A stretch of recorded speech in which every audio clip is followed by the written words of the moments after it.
Nothing about our standards is standard at all. A reflection of masculinity is more than physical, more than what's simply on the surface, more than this. The contents of the book far outweigh the graphics on the cover. We always say that we know that. It's something we talk far too little about, and know not enough to even start the conversation. I think the media blasts you with this image of the ripped dude. That's where I started, just from my brothers lifting at the gym around the corner from our house. I kind of went into bodybuilding, just lifting weights, doing curls, pull-ups, stuff like that, just anything fun in the gym. I started with powerlifting. I dabbled with that a little bit, and then my one friend, he introduced me into weightlifting, and it was just like oh, just do this, you know? Here's a bar, lift it up like the way you're supposed to.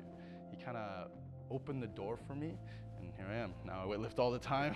I spend 4 hours at the gym each session, 4 to 5 times a week. It's just my passion, you know?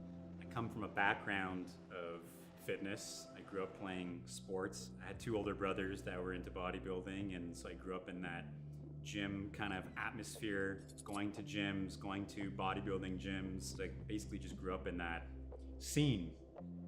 Physically, of course, at least for me, media and like magazines, stuff like that, they kind of put an image in my head, and at least for me, they tell me to be this ripped dude, you know, to be a skinny guy.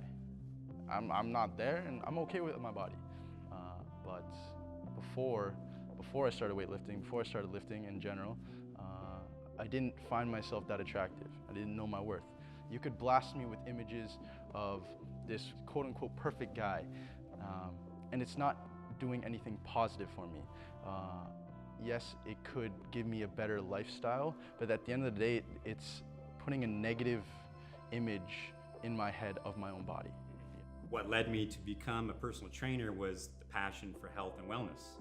But over the years, I found that there's a lot of issues in people in relation to how health and fitness should be and how it's portrayed in the media, the internet and television and magazines and movies and Instagram and all these things out there show people that you have to look a certain way, be a certain way physically looking, and if you are don't look like that, then people kind of get self-conscious about that and think there's something wrong with them. So at the end of the day, there's a lot of pressure.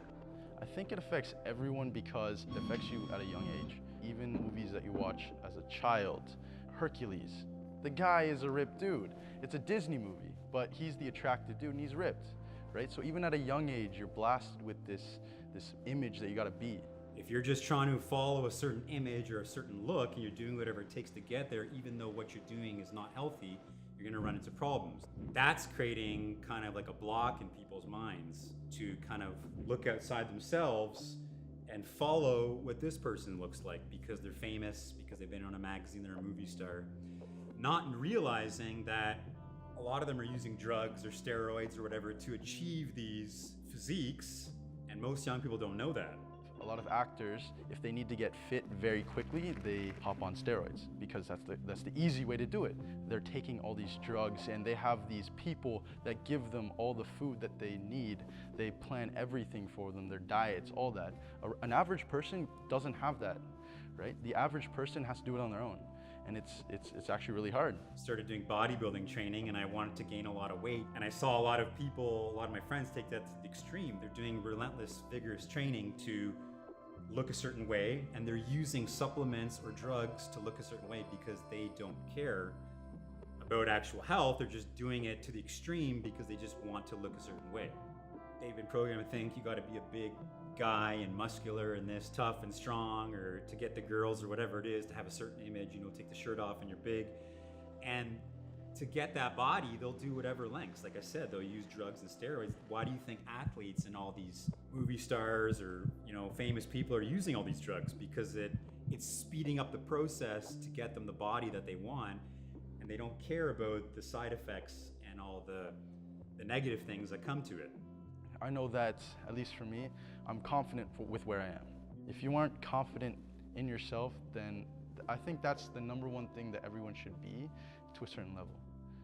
To know their own worth and to at least, even if they don't have that thing that they're passionate about, to go seek out, to go find something that they can be passionate about. I think everyone needs a passion in their life. But what matters to you, and what does real health matter to you, and what does training or physical fitness or having a certain look mean to you? The main focus is yourself and developing yourself. You got to ask yourself the questions: what makes you happy, and how do you want to look, and who do you want to be? That's the key. The causes of the problem may vary, but no matter how complicated it becomes, the solution will always stay the same. Look inside and simply ask yourself, who, not what. Value yourself and stay true to you.